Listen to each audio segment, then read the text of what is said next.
আমি কিন্তু জেনে ফেলেছি। কি জেনেছিস তুই? কলেজে যাওয়ার নাম করে কলেজে না গিয়ে তুই কোথায় যা? কোথায় যায়? সঠিক না জানলেও আমার অনুমান তোর কোনো গোপন জায়গায় যাতায়াত আছে। হয়তো কোথায় যা আমি জানতে পারি কি? যদি না বলি কথা শোনো শোনো, ওকে নিয়ে শান্তনুর অনেক স্বপ্ন। শান্তনুর অনেক দূর পর্যন্ত পড়াতে চায়, সত্য করে মানুষের মতো মানুষ করতে চায়। আর এখন শান্তনু যদি জানতে পারে যে তুই কলেজে যাওয়া বন্ধ করে অন্য কোথাও যা, তাহলে কত বড় দুঃখ একবার বলতে পারে। লেখাপড়া করে কি হবে বলতে পারি? আরে ভালো চাকরি করবি, চাকরি। আরে তুই চাকরি করে কত টাকা রোজগার করবি? 10,000, 15,000? হাত ভাবে বেঁচে থাকার জন্য ওটাই যথেষ্ট অতনু। না, 10,000 টাকা সামান্য 10-15,000 টাকা হলো আমার চাই অনেক বেশি বেশি টাকা, লাখ লাখ কোটি কোটি টাকা। আমার পক্ষে এত টাকা রোজগার করা সম্ভব নয় অতনু, অতঃপর ছাড়া। দরকার হলে ওসব পথটাই ধরতে হবে। তুই আমার সঙ্গে হাত মিলাতে একবার দেখবি, মাত্র কয় বছরের মধ্যে তুই কোটিপতি হয়ে যাবি। আমি কোটিপতি হতে চাই না অতনু, আমি চাই শুধু সৎভাবে বাঁচতে। সেই জন্য তো টাকা চাই টাকা। তুই কি ভাবলি একটুকু ডিগ্রি থাকলে তো চাকরি? ভুল শেখো তো, ধারণায় ভুল। শুধুমাত্র ডিগ্রিতে চাকরি পাওয়া যায় না, চাই শুধু বেকিং আর কয় লক্ষ টাকা। তোর ধারণা ভুল অতনু। আজকের এই সমাজ ব্যবস্থা যতই দুর্নীতিগ্রস্ত, ভালোর কদর ঠিকই আছে। তবে জানি না তুই কেমন আলাদিন আশ্চর্য প্রতীক পেয়েছিস যে এমন কোটি কোটি টাকা দেবার স্বপ্ন দেখছিস। তবে একটা কথা মনে রাখিস বন্ধু, স্বপ্ন শুধু স্বপ্নই, বাস্তবের সঙ্গে অনেক তফাৎ শোনো, অনেক তফাৎ। বললাম সৈকত কি সব কথা বলে দিলাম। ও যদি দাদাকে সব কথা বলতে না না, দাদার সামনে আমাকে করতে হবে। দাদা যেমন না কিছু না জানতে পারতে হবে, তোর ফার্স্ট ক্লাস ফার্স্ট হতেই হবে। ও দাদা তোমাকে বলতে হবে দাদা, চেষ্টা আমি চাইছি। তুমি নিশ্চিত থাকো, আমি লাখ খেলা লাখ হবে হবে। কি বলছিস তুই? দাদা বাবা মারা যাবার পর তুমি যে বাবা মাকে মানুষ করে তোমার স্বপ্ন কি ব্যর্থ হতে পারি? আমার তো শুধু একটাই মাত্র স্বপ্ন ভাই, তোকে মানুষের মতো মানুষ করা। একদম ভাবো না ভাই, আমি চেষ্টা আমি চালিয়ে যাচ্ছি। তুমি নিশ্চিন্ত থাকো, আমি ফাঁস খেলা ফাঁস হবে হবে। তোমার স্বপ্ন ঠিক পূরণ করে দেবো, ঠিক পূরণ করে। তবে যে আমার একটা স্বপ্ন নিজে চুরমার হয়ে যাবে। আমার ভালোবাসা অন্য সন্তানে কাঁদবে, হৃদয় সাগরে আজকে পড়বে। আমার ভালোবাসা আর সেই ঝড়ে ভেসে যাবে আমার ছোট ছোট স্বপ্নের খেলাঘর। যে ঘর এখনো বাঁধাই হলো না, তাকে নিয়ে এত ভাগার ভয় কেন শান্তনুদা? আমি সেদিনের যে ভুলটা করার জন্য আমি তোমার কাছে ক্ষমা চাইতে এসেছি শান্তনুদা। আমার কাছে ঘুমাচ্ছি, তুমি নিজের মহত্বটাকে ছোট করে দিও না সত্যি। মহত্ব? হ্যাঁ হ্যাঁ মহত্ব। সেদিন তোমার সেই পূজার মহত্বের কাছে আমার এই বর্ষ লাল হয়ে গেছিল। অন্যের সুখের জন্য যে মেয়ে নিজের ভালোবাসাকে বলিদান দিতে পারে। বলি নয় শান্তনুদা, আমি তো আমার ভালোবাসাকে আমার বান্ধবীর কাছে গচ্ছিত রাখতে চেয়েছিলাম। আমার বিশ্বাস ছিল আমার ভালোবাসাকে সযত্নে আমার যথাযোগ্য মর্যাদা দিয়ে আমার বান্ধবী তাকে গ্রহণ করে নেবে। আমার হিসাবে যে ভুলে যেত সত্যি। আর তুমি সর্বহারা থেকো ভক্তির উচ্চসী করে, মাথা উঁচু করে, কত তার দীর্ঘ করেছে। আর আমি এক অপরাধ বুকে নিয়ে চিরকাল আমি মাথা নিচু করি, কত তার দীর্ঘ সাথ পেতাম। আমার মাঝে হয়তো একটু আনন্দ থাকতে পারে, কিন্তু ত্যাগের মাঝে থাকে চিরতৃপ্তির আনন্দ। আমাকে হয়তো বদলাতে পারে, কিন্তু মধুময় হতে পারে না সত্যি। হয়তো ভক্তির বোঝা মাথায় নিয়ে আমার এই বিষময় জীবনকে এগুলি আমি ভেবে বিষময় করতে পারি না সত্যি। শান্তনুদা, আমি যে চাই, তোমাকেই চাই সত্যি। তুমি ছাড়া যে আমি আর বাঁচবো না সত্যি। আমিও তো তাই চাই। মাঝে মাঝে আমি অনেক কিছু বলতে চাই, কিন্তু আমি কিছুই বলতে পারি না। আমি শুধু চাই তোমার এই বুকে মাথা রেখে আমি বলতে চাই, চোখের ভাষা যদি বুঝতে পারি, না বলা কথা যদি শুনতে পারি, চোখের ভাষা যদি বুঝতে পারি, না বলা কথা যদি শুনতে পারি, তবে করে দিন আমি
অনিবার্য কারণবশত তোমার প্রস্তাবটা ফিরিয়ে দিতে আমি বাধ্য হলাম শান্তনুদা। তুমি আমার প্রস্তাব তুমি ফিরিয়ে দিলে?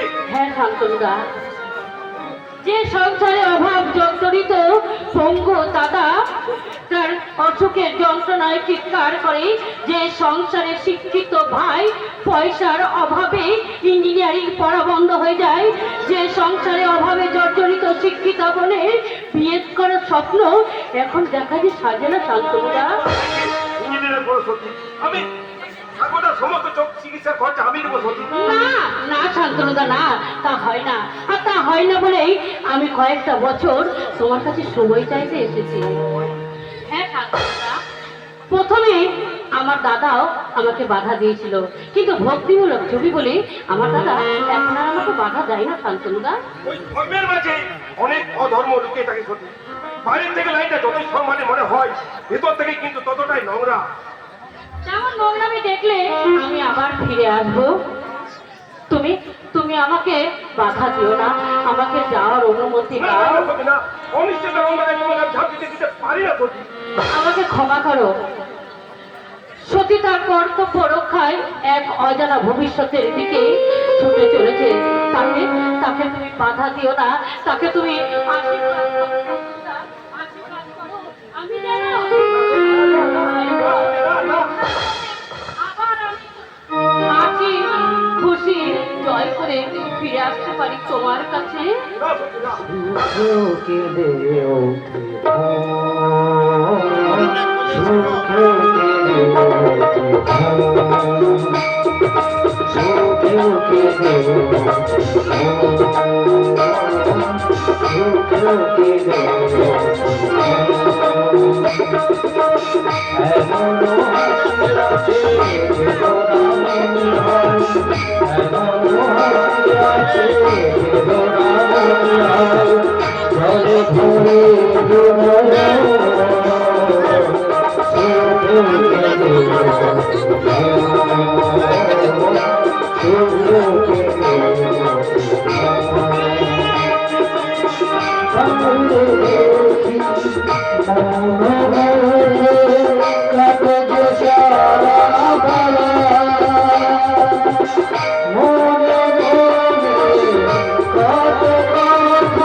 ভুল করেছি সালা ঈশ্বরের পুরিটা দিয়া আমি বহুত বড় ভুল করেছি সালা ওই হারাম তো বাচ্চা সিরাজ বস আমাকে দিয়ে কালা ধন্দা করার চাই সদা করার চাই এটা আমি বিলকুল বরদাস্ত করতে পারছি না ও আমার বাচ্চা ভাই বাচ্চা ভাই এবার চলিয়া मान ले एसिस तो मान नहीं तो बहुत तो बिल्कुल जिंदा खबर दे देवे আরে তো পুলিশ হাতে জান ঢুকতে বাজা তারপর তো চিন্তা করার কথা ভাববি ए पुलिस আমরা তো পুলিশ সারা মাল নিয়ে ফিরে পুলিশ আমরা তো পারি না রে ऐसे की बोल चल कलिया সব পুলিশ অফিসার বড় কুত্তার মতো আমার ছুটে আমার দিকে ছুটে আসছে পঞ্চাশ যদি ওরা তুমি ধরা পড়ে যায় तू एक काम कर कलिया मान ले सीधा अंडर पर छोड़ जा जल्दी भाग ঠিক আছে দোস্ত ফিরবার হবে গুড বাই साला पुलिस वाला যদি আমাকে পहचानते পারে आसाम आसाम बच्चा बनिए रुके आ जाए बहुत मुश्किल हो जावे इसीलिए हमें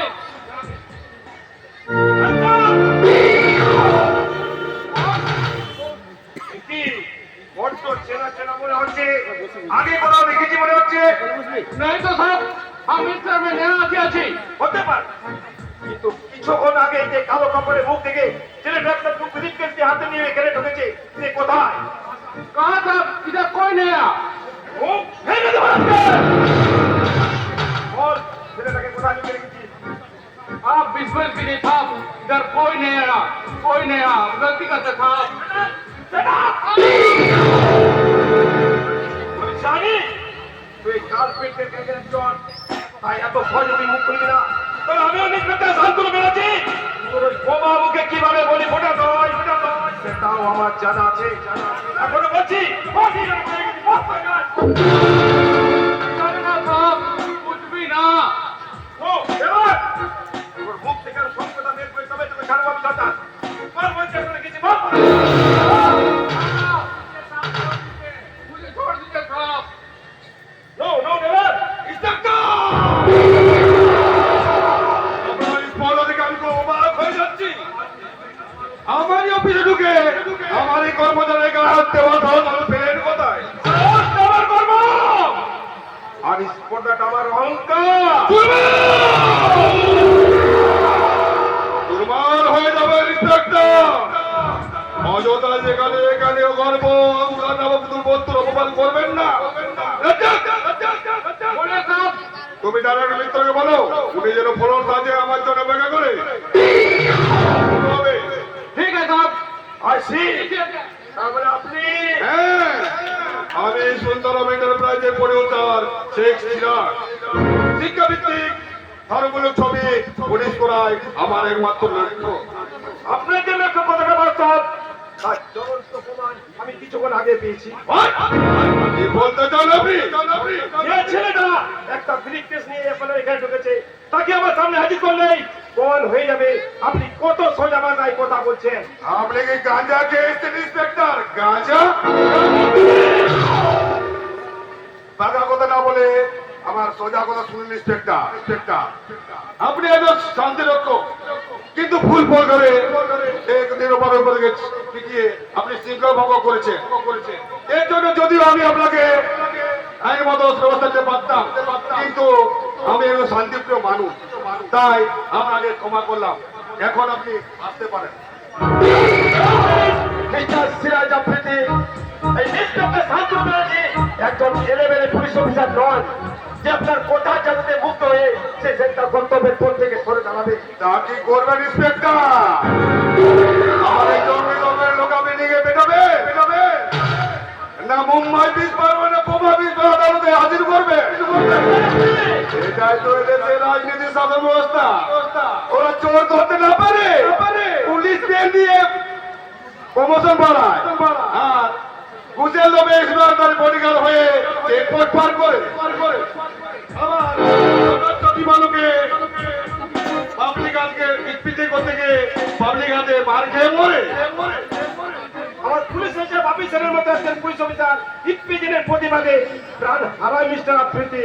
এদের এমন বাপিসে নিয়ে দেশে কোটা আছে ইন্সপেক্টর কয়েকটা না হলো অন্তত হাজার একটা আছে, আর আছে বলে এখনো দেশের শাসন ব্যবস্থা ভেঙে পড়বে মিস্টার আফ্রিদি। তাই নাকি আর আমি আপনাদের জানতে চাই যে যুবককে আমার হাতে তুলে দেবেন কিনা? জেনে তাকে তুলে দেওয়ার কোনো প্রশ্নই নেই। আছে কিনা সেটা আপনার অফিস সার্চ করলে জানা যাবে। আপু আপু অফিস আপনি সার্চ করতেই পারেন, তার আগে কালনি তার ফোনের সার্চিং অর্ডারটা দেখান। চোখ কপালে তুলে গেলেন কি ইন্সপেক্টর?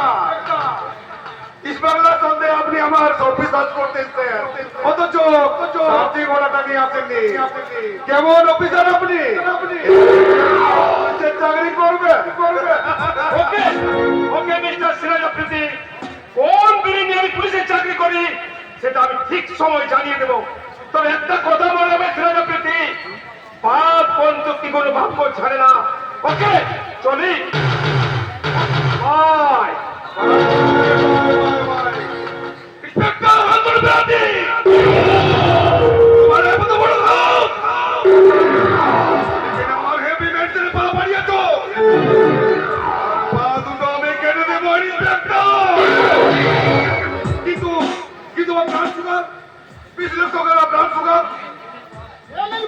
আপনার পিছনে তো বেশ সুগারের চালান হয়ে গেছে।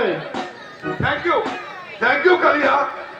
আমি বলেছিলাম যে আমার চাল গেল আপনার মাল ঠিক হাজির হয়ে যাবে। তার জন্য তো আমি উসমান করে যাচ্ছে তোমার উপর বেশি বিশ্বাস করেছিলাম।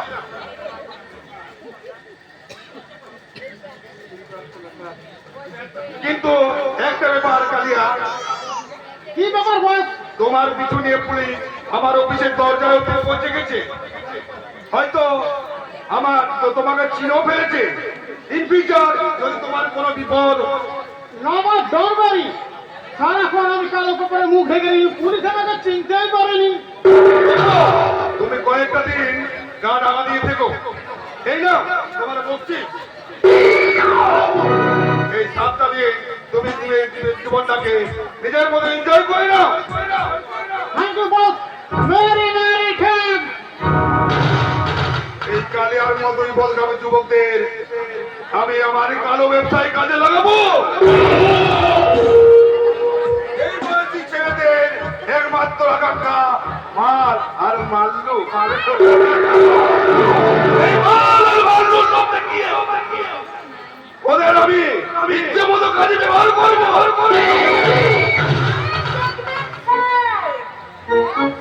অপব্যবহার করে নিজের মাল মশলা যেন ফুরিয়ে না যায়। তুমি তো অনন্তা যৌবনা ডার্লিং, আপনি তো চিরকুমার স্যার। তাই নাকি? একমাত্র জানো তোমাকে দেখলে আমার নিজেকে পুরুষ বলে মনে হয়। স্যার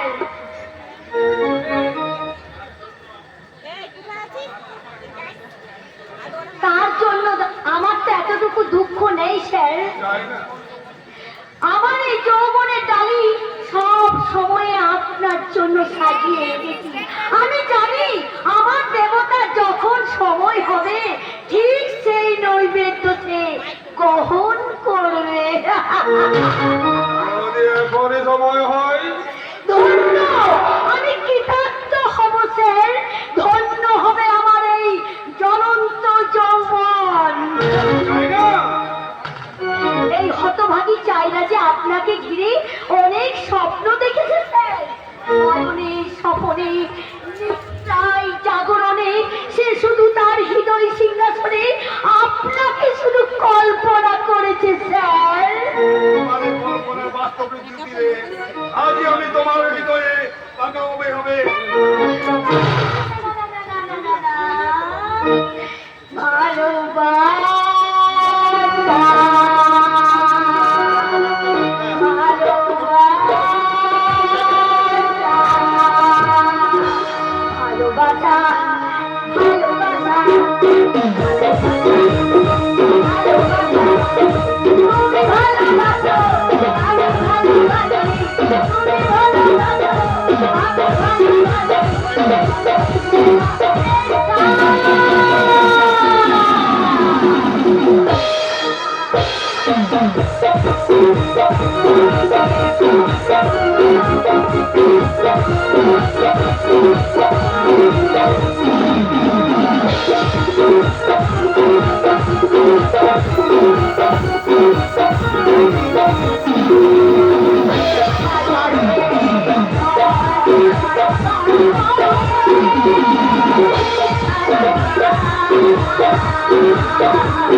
তিনটাতে আমি জমি দিয়েছি স্যার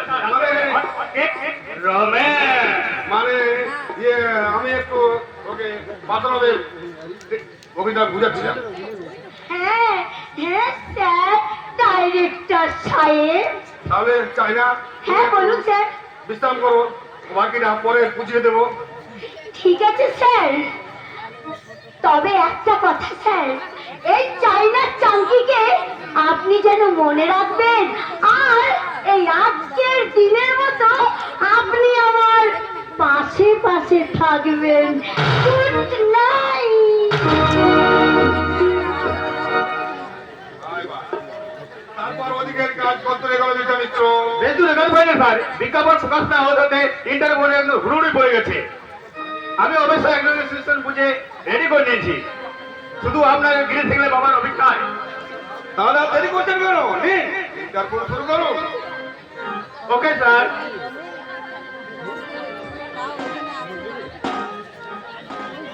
তখন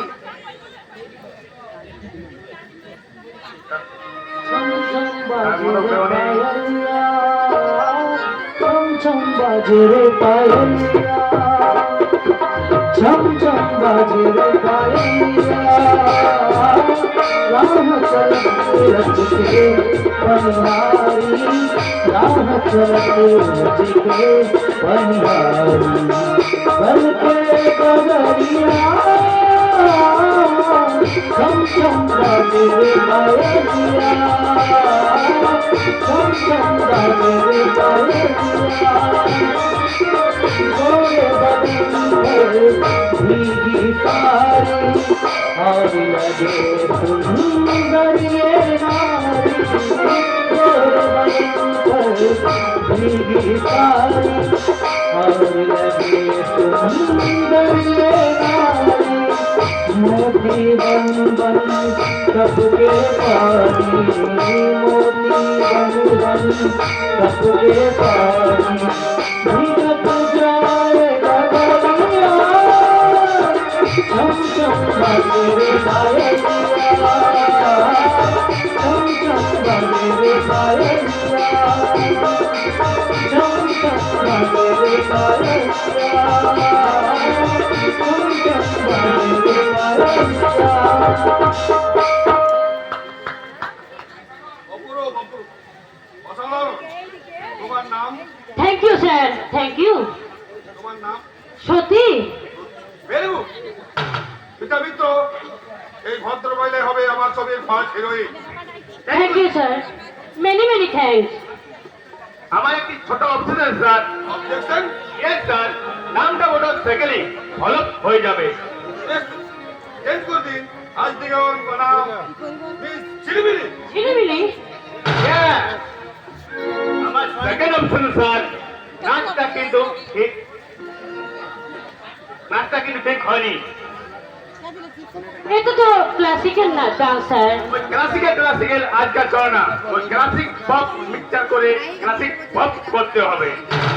হচ্ছে পায়েছে কপালে ভাইব্রেশন বেশি হবে।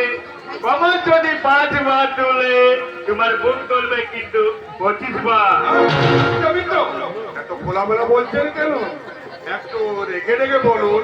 সরি স্যার, আমার অবজেকশন এটা কিন্তু ঠিক হয়নি। এটা তো পূজারিনী ড্রেস স্যার। ও পূজারানি কি পাতারানি তাতে আমার কোনো মাথা ব্যথা নেই। বডিতে যত তেজ কম থাকবে তত হিট হওয়ার চান্স বেশি থাকবে। টোটাল ড্রেসটা ইঞ্চি 10 মধ্যে যদি হয় তবে খুবই ভালো হয়। উনি কি বলছে স্যার, ড্রেসের ইঞ্চি 10 মধ্যে? হ্যাঁ, উনি তো অবাস্তব কিছু বলা বলেনি। ধর্মগুলো ছবি তো, তাই আমরা দেশের উপর একটু বেশি নজর দিই। যাক, সেই কথা। এবার তুমি আমার ড্রয়িং রুমে চলো। ড্রয়িং রুমে কেন স্যার? তোমার যৌবনের স্কিন টেস্ট করতে।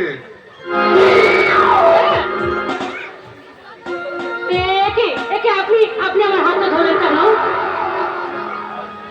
আবার রেখে অনাই হতে রানি অজাত শত্রুর আইন অবমানের অপরাধে পূর্বের বর্ষের মধ্যে আর সাধনার পথে এগিয়ে দিচ্ছিল। আজ আমি তোমার নারীত্বকে বলি দিয়ে সতী থেকে তোমাকে ঝিলিমিলি রাজবহুল জীবনে এটাই তাহলে তোরা আসল রূপ, তাই না রে শয়তান? আমি বুঝি না তুমি ফিল্মে অভিনয় করে মুঠো মুঠো টাকা কামাবে, অথচ পরিবর্তনকে ট্যাক্স দেবে না। তাই কখনো হয়? না, তুই আমাকে এত তাড়াতাড়ি নষ্ট করতে পারবি না। আমি এক্ষুনি এখান থেকে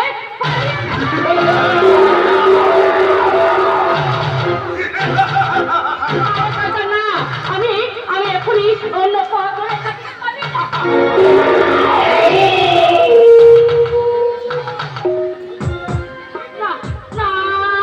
না ছেড়ে বলছি।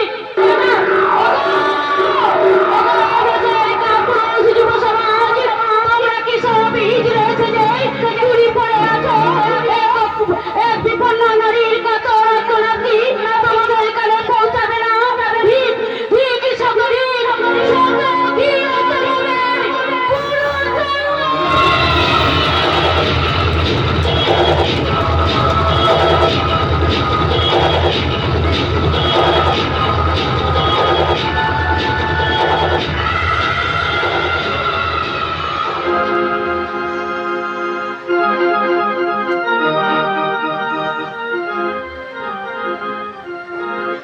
কাঁদছে, সারা বাড়ি হাহাকার করে কাঁদছে। হ্যাঁ, কাঁদবেই তো। আমার সতী যে আজ 10 দিন হলো কলকাতা ইন্টারভিউ দিতে গেছে। কে দেবে আমার সতীর সন্তান? তবে কে আমার সতী? মারা গেছে। মারা গেছে? হ্যাঁ দাদা, মান সম্মান লজ্জা শরম জলাঞ্জলি দিয়ে তোমার সাথে আজ নতুন করে মিস ঝিলিমিলির উপর জন্ম নিয়েছে। মিস ঝিলিমিলি, এই দেখো মিস ঝিলিমিলির লগ্নতে এক জনসর্বোচ্চ অশ্লীল বিজ্ঞাপন। না না, এই জঘন্য কুৎসিত ছবি আমার সাথে হতে পারে না, কখনোই না। দাদা, এই তো ছবির নিচে লেখা রয়েছে নবাগতা মিস ঝিলিমিলি। এই অনবত বাংলা ছবি আমি রাতে রজনীগন্ধা। এই আমার সতীর ছবি নয় সৈকত। সতীর মতো দেখতে অন্য কোন মহিলা, দিদির মতো দেখছে অন্য মহিলা। হ্যাঁ, আমাদের বিশ্বাসকে যোগ্য মর্যাদা দিয়ে আমাদের জন্য সতী টাকা নিয়ে আসবে, আর সেই টাকায় আবার তুই নতুন করে ইঞ্জিনিয়ারিং পড়া শুরু করবি। দাদা, আমি আর এই মরা সংসারটাকে আবার নতুন করে বাঁচিয়ে তুলবো। দাদা, ভাবতে আমার ভীষণ লজ্জা হয় সৈকত। আমি কার্গিল যুদ্ধের বিজয়ী সৈনিক হয়েও তাদের ভবিষ্যৎ গড়ে তুলে দিতে পারিনি। নিজের বিশ্বাসের প্রতি আস্থা রেখো। তোমার অনুমান যদি সত্য হয় তাহলে দিদি হয়তো 2-1 দিনের মধ্যে এসে বলবে।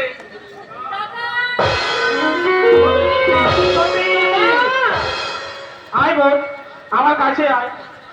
আমায় না না দাদা না, তুমি তোমার ওই পবিত্র দেহটাকে আমাকে স্পর্শ করে আর অপবিত্র করে দিও না দাদা।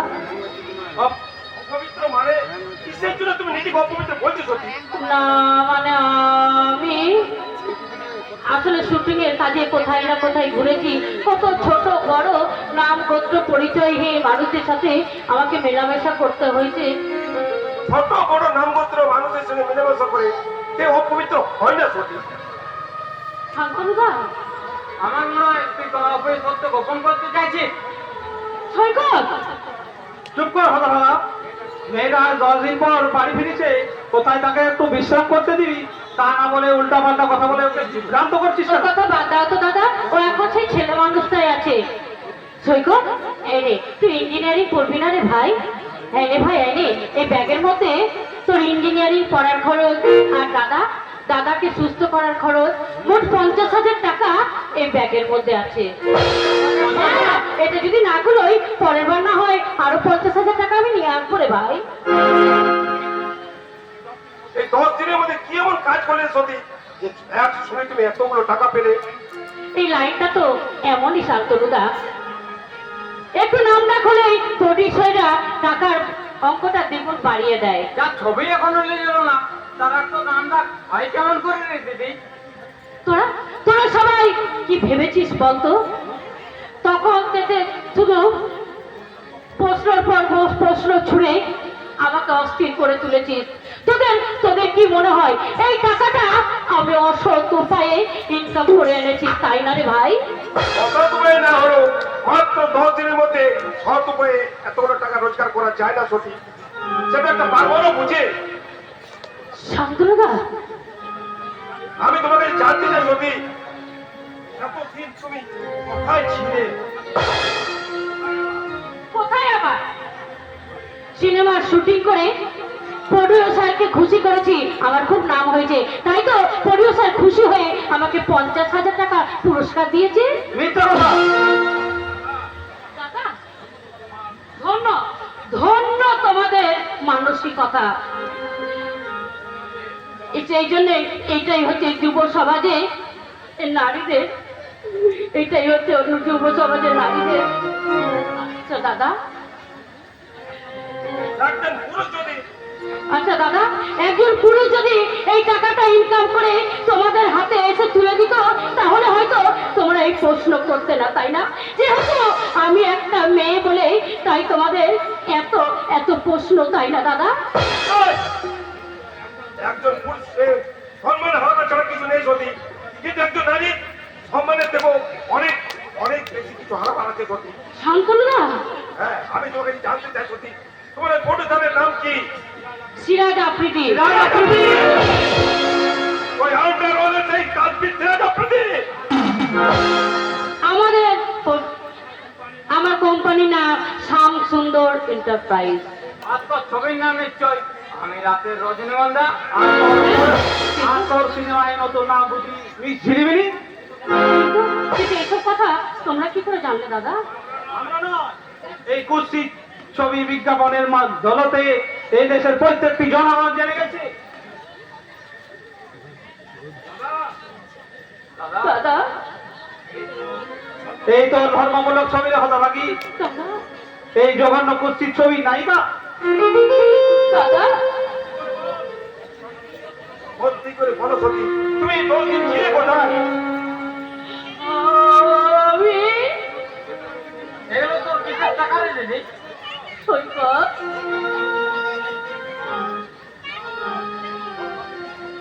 এই তো ধর্মমূলক ছবির পারিশ্রমিক, না তো ধর্ম বিক্রির মূল্য।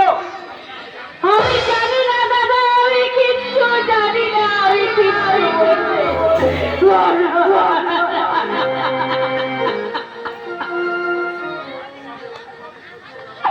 তোমাদের অনুমান যে সত্যি দাদা, ধর্মমূলক ছবির নায়িকা হতে গিয়ে আজ তোমাদের এই আদরের সতী 4 সতীত্ব হারিয়ে আজ সে দূর হয়ে যা, আমার সামনে থেকে এই মুহূর্তে দূর হয়ে যা।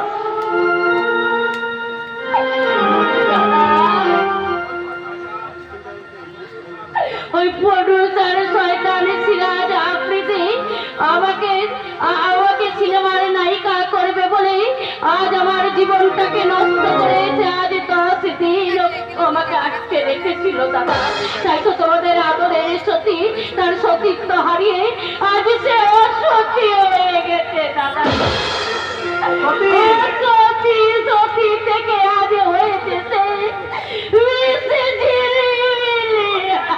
দূর হয়ে যা আমার সামনে থেকে, তুই এই মুহূর্তে দূর হয়ে যা। দাদা। ওরে হতভাগী, নিজের ইজ্জত বিক্রির টাকা আমার কাছে নিয়ে আসতে তোর এতটুকু লজ্জা করলো না? ভেবেছি সেই আমার পঙ্গু জীবনটা আমি বাঁচিয়ে রেখে তোর কাছে অপরাধী হয়ে থাকবো? দূর হয়ে যা, এর থেকে তোর মরণ হবে না কেন? মরতে তো আমি চেয়েছিলাম দাদা, মরতে তো আমি চেয়েছিলাম তোমার ওই অসুখের কথা চিন্তা করে, আর আমার ছোট ভাই সৈকতের অনিশ্চিত ভবিষ্যতের কথা চিন্তা করে আমি যে মরতে পারিনি দাদা। দাদা, তোমাদের কাছে আমার অনুরোধ, তোমরা আমাকে ক্ষমা না করো তাতে আমার কোনো দুঃখ নেই, কিন্তু কিন্তু আমার এই রোজগারের টাকাটা তোমরা গ্রহণ করো, তাহলে তাহলে আমি শান্তি পাবো, তাহলে যে হবে আমার পাপের প্রায়শ্চিত্ত। তোর নোংরা আত্মত্যাগের মূল্যের বিনিময়ে সরকার তার ভবিষ্যৎ কখনো নোংরা হতে দেবে না। যদি তুই আমাকে ভালো চাস তাহলে এক্ষুনি তুই বাড়ি থেকে দূর হয়ে যা। তোর নামে তুই আমায় ডাকবি না, আজ থেকে তোকে আমি ঘৃণা করি, ঘৃণা ঘৃণা ঘৃণা। শুনবো, তুই আমাকে বিশ্বাস করতে পারলি না রে ভাই। বেশ, আমি চলে গেলে যদি তোদের এই সংসারটা, তাহলে আমি চলে যাবো রে ভাই। আর কোনোদিন আমার এই অপবিত্র দেহটাকে নিয়ে তোদের এই পবিত্র সংসারটাকে আমি অপবিত্র করতে আসবো না রে ভাই। আমি চলে যাচ্ছি রে ভাই, আমি পাঠালে নিজে নিয়তি তার কাছে মিনতি, এই জীবন আর আমি চাই না, জীবন মানে তো যন্ত্রণা, বেঁচে থাকতে বোধহয় সে হবে না, জীবন মানে তো